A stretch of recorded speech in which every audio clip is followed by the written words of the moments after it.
Welcome back everybody, my name is Tucker, and today's video is a continuation of my NBA season preview series for the upcoming 2019-20 NBA season, and this one covers the Golden State Warriors. The Warriors finished with a 57-25 record last year, which is actually their worst record since 2014, which was the last year that Mark Jackson was their head coach before the Steve Kerr era started, which really just tells you all you need to know about how incredible this run has been for them, and they very easily could have won their third straight title and fourth in 5 years last year without some really unlucky playoff and finals injury issues. But now obviously things are going to be much different for this team with the injury to Klay Thompson that's likely to keep him out until at least the All-Star break and the departure of Kevin Durant in free agency. But as long as Steph Curry is still playing like Steph Curry, this is a team that's going to be at the forefront of the minds of many NBA fans, and this season might actually allow them to get back to that style that they played more pre-KD that made them such a beloved team to so many fans across the NBA. So this is a really exciting season for them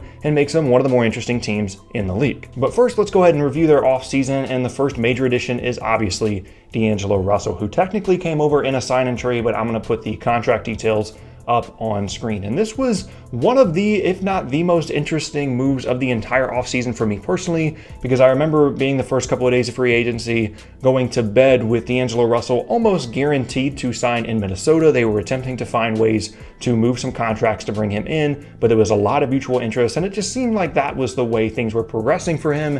And then I woke up the next morning and he was a member of the Warriors somehow, and details have come out recently showing how it actually benefited the Nets to do a sign and trade with D'Lo because it helped KD and Kyrie not have to give up so much in terms of money to be able to bring in DeAndre Jordan, things like that.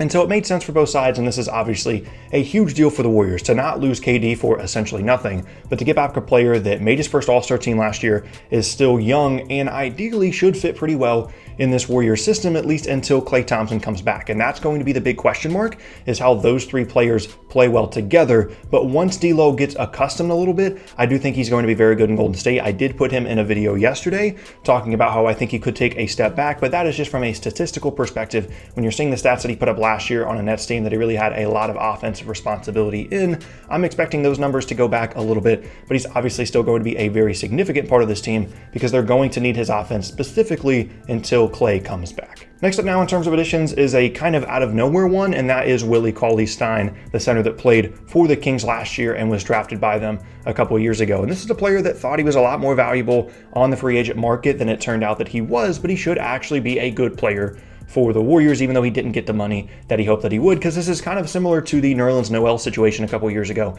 when he left Dallas and ended up signing with the Thunder. CauleyStein can be a productive player, specifically as a finisher inside, as a rebounder, and as a defender. Maybe not so much as a rim protector, but he does have the quickness to kind of stay in front of perimeter players on ball screens and things like that. And I wouldn't be surprised at all if he becomes a pretty important player for this team defensively, and it's a good pickup specifically because of how cheap it was to bring him in. Another addition here that maybe a lot of people didn't catch that the Warriors actually brought in is guard Alec Burks, and he's a player that every single time I would watch Utah, if he got into the game, most of the time he impressed me, even though he certainly had some issues with turnovers and shot selection and things like that.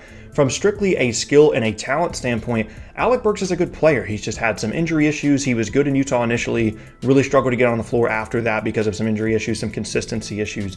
But if he ever really figures it out, I think he's a good rotation guard in the NBA, and this is going to be a great opportunity for him to do just that because they're going to need players like him that can create a little bit outside of Steph and D'Lo's, again, specifically while they're waiting on Klay Thompson to come back. So I think this could be, I wouldn't call it a breakout season for him, but potentially a comeback one where we see him as a more legitimate rotational guard in the NBA. Moving on to another player with a kind of similar story to Burks, and that is Glenn Robinson, who again they brought in on a cheap free agency deal. And he's bounced around to a couple of different teams. In theory, he should be a good 3-and-D player, has had some good seasons, but it really struggled shooting-wise, consistency-wise last year. And it would be a huge help for this team if he did end up being good for them and a good 3-and-D player because they're going to need help on the wings. But as of right now, I'm not anticipating anything huge from him until maybe mid-season if he figures it out, starts to shoot the ball well, but not a huge addition for me. Moving on now to another interesting addition among many for this Warriors team, and it's Amari Spellman, who they traded for from Atlanta in exchange for Damian Jones, and I believe a second-round pick as well. And Spellman is a really interesting player because coming out of the draft, he was talented. He's someone that a lot of people were high on. I really thought he was going to be good as a rotational big, and it just never really worked out for him for whatever reason in Atlanta. Didn't really get a ton of opportunities. I was a little bit impressed from what I saw from him once he actually got in the games and things like that, watching Hawks games. But if he can just figure out a shot, if he can shoot well from three, he's a big body, not a great athlete, but a pretty skilled player, again, someone that can shoot from the outside and should get some opportunities as the backup four, maybe even some minutes at the small ball five as well, and someone to keep an eye on, as I'll talk about later. Moving on now to subtractions, and the first big one is obviously Kevin Durant, but there's a lot of other ones as well that are significant that don't get talked about as much because obviously KD ended up leaving. It's obvious why they're going to miss him. They relied on him more and more. The longer that he was there was just such a great player for them. They really missed him once he went down with injury, and I'm obviously wishing him all the best in his recovery, and hopefully he's good for the Nets whenever he comes back. But he is obviously going to be a huge loss for them because you saw how much it impacted them for him to not be there, specifically down the stretch of games when they really needed to get a bucket. They relied on him so much to just create things one-on-one. Again, the longer he was there, and now that he's not going to be there, it's definitely going to be a challenge for them. Not that they don't already have some really talented offensive players, obviously Steph and Clay and D'Lo, and then Draymond as a playmaker.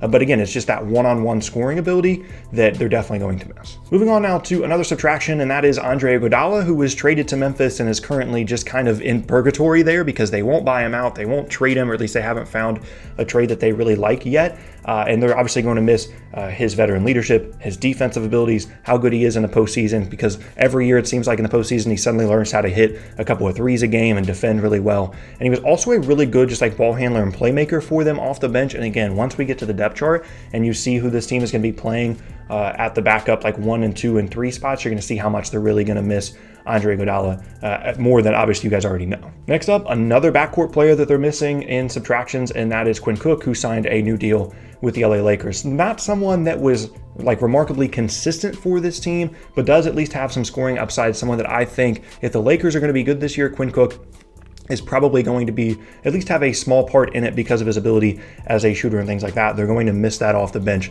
this year, certainly. Yet another subtraction now, and you can tell there's a lot of roster turnover on this team, maybe more so than people think outside of obviously KD leaving. And this one is DeMarcus Cousins, who signed a free agency deal with the Lakers, is already hurt, is already out for the season. And when DeMarcus Cousins played, it wasn't always pretty, specifically defensively, but at least they always had the chance that he was going to have a big game. And on occasion he did and really helped this team. Just wasn't a remarkably consistent thing, but they also didn't really need him to be really good all the time because the rest of their team was so good. So they're certainly going to miss him, but they do actually have a good amount of depth in the front court by bringing in guys like CauleyStein that they're not going to miss him a ton. And the last up is a guy that I mentioned briefly earlier who recently retired, and that is Shaun Livingston. Didn't have a great season at all last year, really struggled. Was never really obviously a floor spacer for them at all, barely shot any threes, but was a good defender, could score in the mid-range, was a pretty good playmaker, and was just a really good player for this team. Knew what his role was, knew what he was doing, and was a little bit of a change up from so many of the other guards that they had that were just strictly shooters. He could do a little bit of different stuff, so they're definitely going to miss him. And now we move on to the depth chart, and it's really not pretty except for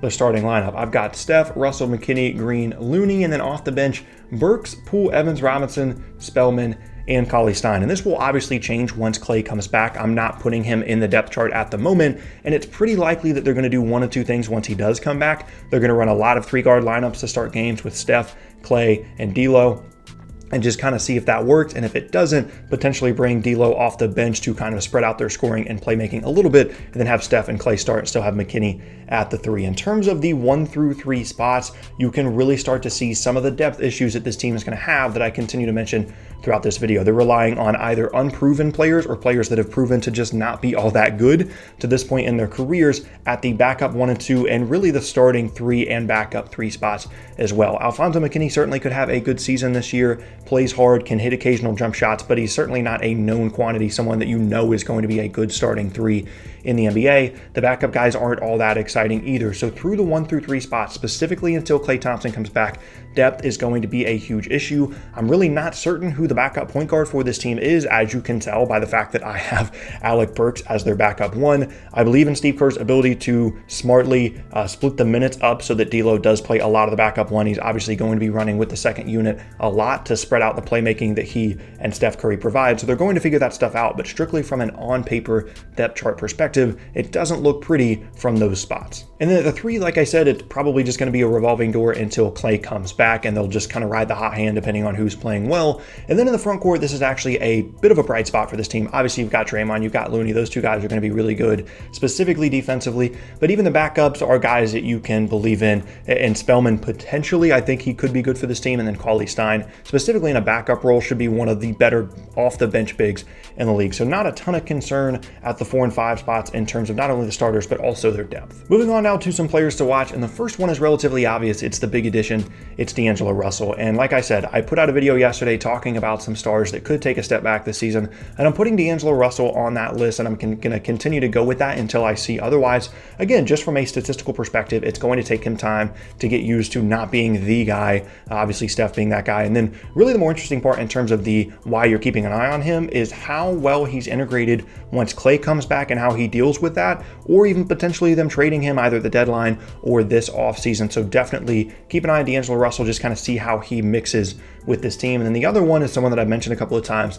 It's Amari Spellman. If he can knock down jump shots for this team, he's going to be useful. He's going to be someone that they're going to rely on to provide them depth and be in the rotation in the front court. And I really do think that they saw something with him, and that's why they shipped away Damian Jones and a pick for him. And I think that that's someone that could potentially develop really well in Golden State along with Alec Burks, simply because the situation, the coaching, the player development is so good, and they've proven that over the last few years under Steve Kerr. Moving on now to expectations and predictions. And the expectation for me for this Warriors team is certainly that they're going to be a playoff team and a potentially very dangerous playoff team once Klay Thompson comes back, if he comes back at like 90 to 95% of what he was from that injury over the last couple of seasons. In terms of a specific prediction, I've got them at 47 to 50 wins and in the playoffs, which for some of you might be thinking, why is that win total so low? Well, it's really just about, the fact that they're going to have to integrate D'Lo. Their depth isn't great. They're waiting on Klay to come back, and this conference is insanely good. But once we get to playoff time, if Klay Thompson is healthy, they've got those three guards playing well together. They've still got Draymond. They've got good depth at the 5 as well as Looney as their starter. This is a team that absolutely nobody is going to want to play in the playoffs, especially in the first round. Again, if Klay comes back playing well and healthy. I have them in the bottom 3 seed in the Western Conference in terms of the playoffs, and I can promise you that none of the top 3 seeds are going to want to play this team. They've won multiple championships over the last few years. They know what it takes to win tough playoff games, and they are going to be an extremely tough out in the playoffs. So if you're a Warriors fan, or you're just thinking 47 to 50 wins is a really low mark, he doesn't like the Warriors that much, it has everything to do with the fact that their depth isn't great and they're waiting on Klay to come back. But once they shorten up the rotation come playoff time, if those 3 guys are playing well, they're going to be extremely, extremely dangerous. And I would not be surprised at all to see them make the conference finals again this season as a 6 to 7 to maybe even an 8th seed, depending on how the matchups work out. So I'm not all that optimistic about their regular season success, but in the postseason, they could be very, very dangerous. And that is going to be the end of today's video, and I thank you all very much for watching. Once again, my name is Tucker. If you missed any of my previous videos, then be sure to check out the boxes on screen. Thanks again, and I'll see you all next time.